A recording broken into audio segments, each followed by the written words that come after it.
Hello guys, आप सभी का हमारे चैनल पर एक बार फिर से स्वागत है। आज हम इस वीडियो में आने वाले एपिसोड के नॉल के बारे में एक्सप्लेन करने वाले हैं, इसलिए अगर आपको इसकी स्टोरी लाइन पसंद आई तो वीडियो को लाइक जरूर करना। चलिए बढ़ते हैं वीडियो की तरफ। जैसा कि हमने पिछले एपिसोड में देखा था कि लू पेंग स्पेस जर्नी में निकल गया था, जिसके बाद बबाता सिनिक सिमुलेटर को ऑन कर देती है, जिससे शिप के बाहर का नजारा साफ दिख रहा था और ऐसा लग रहा था मानो लू पेंग स्पेस में खड़ा हो। जिसके बाद शिप ओजोन लेयर को पार करती है और इस टाइम शिप की स्पीड 1 लाख किलोमीटर पर सेकंड होती है और फिर वे मार्स की ओर बढ़ जाते हैं। वहीं बबाता लू पेंग को स्पेस की चीजों के बारे में बताती है, यानी कि प्लैनेट, एस्ट्रॉइड, तारों के बारे में, जो कि हम विज्ञान विषय में पढ़ते हैं। जिसके बाद बबाता कहती है कि ये शिप एक बी ग्रेड की शिप है जिस पर हम बैठे हैं और ये स्टार लेवल का सामना कर सकता है। वहीं शिप जो ए ग्रेड की शिप होते हैं वे स्टार ट्रेवलर से और सी ग्रेड की शिप यूनिवर्सल लेवल से सामना कर सकते हैं और ऐसे शिप की कैटेगरी के हिसाब से उनकी वैल्यू होती है। और कुछ ऐसे भी शिप होते हैं जो अनडाइंग बैंक से भी सामना कर सकते हैं और वो एफ ग्रेड की शिप होते हैं। अब ये सुनकर लू पेंग हैरान होते हुए कहता है कि क्या अनडाइंग बैंक से, जिस पर बबाता कहते हैं हाँ, और बताते हैं कि इन शिप्स को पावर उनके रैंक के क्रिस्टल से मिलती है, यानी कि ए ग्रेड की शिप को ए रैंक के क्रिस्टल की जरूरत होगी जिससे कि उसे ऑपरेट किया जा सके। जिसके बाद बबाता लू पेंग को कुछ मेटल के कैटेगरी के बारे में बताती है, जैसे कि वे गोल्डन ऑन को उन्हें स्वेलो करवा सकता है और ये मेटल अलग अलग ग्रेड में बटी हुई होते हैं। अब यहाँ पर गोल्डन ऑन बीस शिप के मलबे को यहाँ पर मेटल्स को खाकर अपनी पावर को बढ़ा सकता है और जितना प्योर और हाई ग्रेड का मेटल होगा उतनी कल्टीवेशन फास्ट होगी और साथ ही उसकी स्किल्स में भी इंप्रूवमेंट होगा। और ऐसी बात करते करते वे कुछ समय में मार्स की सतह पर पहुंच जाते हैं। जिसके बाद लू पेंग अपने आर्मर को पहन लेता है, जहाँ की ग्रेविटी अर्थ की ग्रेविटी से काफी कम होती है। जिसके बाद लू पेंग अपने कॉन्शियसनेस से ग्रेविटी को बैलेंस कर लेता है। जिसके बाद लू पेंग वहाँ पर सर्वे करता है, जहाँ पर वे कई सारे पिरामिड देखता है। अब यह देखकर लू पेंग शॉक हो जाता है और कहता है कि ये पिरामिड यहाँ पर कैसे हो सकते हैं, यहाँ पर तो कोई नहीं रहता। फिर भी वे पिरामिड एकदम सही बने होते हैं। जिसके बाद लू पेंग आगे जाता है तो उसे एक शहर दिखाई देता है जहाँ पर कई सारे रोड्स और टनल बने होते हैं। अब इन सब चीजों को देखकर लू पेंग हैरान हो रहा था, लेकिन बबाता कहती है तुम हैरान क्यों हो रहे हो, ये तो यूनिवर्स में आम बात है। और फिर बताती है कि एक स्टार फील्ड है जिसे सिल्वर ब्लू एम्पायर कंट्रोल करती थी और यहाँ पर 1000 लाइट ईयर्स के रेडियस में सिर्फ 2 ऐसे प्लैनेट हैं जिनमें की लाइफ मौजूद है। अब ये सुनकर लू पेंग हैरान होते हुए कहता है कि क्या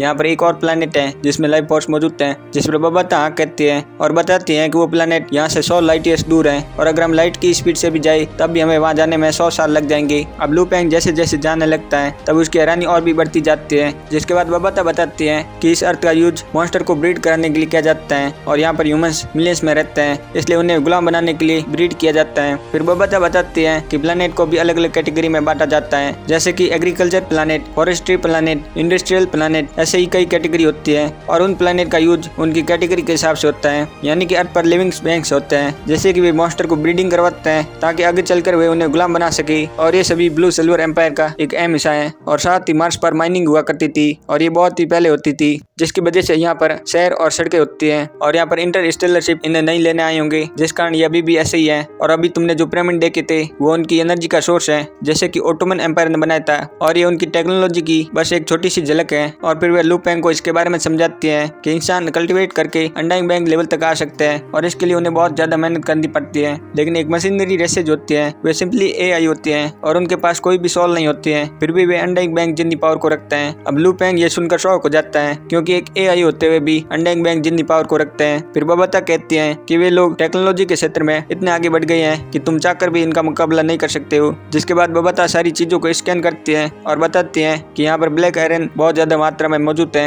जिस पर लू पेंग ब्लैक आयरन के बारे में पूछता है कि ये क्या होता है, तब बबाता कहती है कि ब्लैक आयरन एक ई ग्रेड का मेटल है और साथ ही यहाँ पर ब्लैक आयरन एसेंस भी है जो कि C8 ग्रेड के मेटल के बराबर है और ये बहुत ही रेयर मेटल होते हैं। अब हर मेटल की एक खास बात होती है, जैसे कि हाइब्रिड कॉपर एसेंस को भी ले लो, जिसकी खुद की ग्रेड D9 होती है, लेकिन उसकी स्पीड की बात करें तो वो E9 की होती है और साथ ही एसेंस की बात करें तो F9 की होती है, यानी कि उसकी स्पीड हायर ग्रेड की होती है और उसका एसेंस और भी ज्यादा हायर ग्रेड का होता है, इसलिए वो बहुत ज्यादा रेयर होता है। अब बबाता लू पेंग को आयरन सिटी के बारे में बताती है और वो बताती है सिटी पिरामिड के अंदर है, इसलिए हमें उन टनल के अंदर से जाना होगा। जिसके बाद लू पेंग उन टनल्स के अंदर चला जाता है, जहाँ पर उसे एक दरवाजा दिखता है, जैसे कि लू पेंग मेटल रोबोट से ओपन करवाता है, क्योंकि इनके पास बहुत ज्यादा पावर होती है। अब लू पेंग इसके अंदर चला जाता है, तभी उसे पता चलता है कि उसकी cloud content wine star traveller level 9 पर पहुंच गई है। लेकिन जब गोल्डन ऑन बी से लड़ रहा था तब उसकी cloud content wine star traveller 6 पर थी। अब ऐसा इसलिए हुआ था कि लू पेंग जब गोल्डन ऑन बीस के अंदर था तब बबाता इसे मून क्रिस्टल मेटल को एब्जॉर्ब करवाती थी। जिसके बाद लुपेंग आगे बढ़ता है और साथ में स्कैन भी करता जाता है और वहाँ पर उसे कई सारे नए स्मिटर मिलते हैं जो कि ब्लैक आयरन ही होते हैं। जिसके बाद बबीता कहती है कि तुम पावर सप्लाई को ऑफ कर दो वरना पिछली बार जैसा ही सीन हो जाएगा।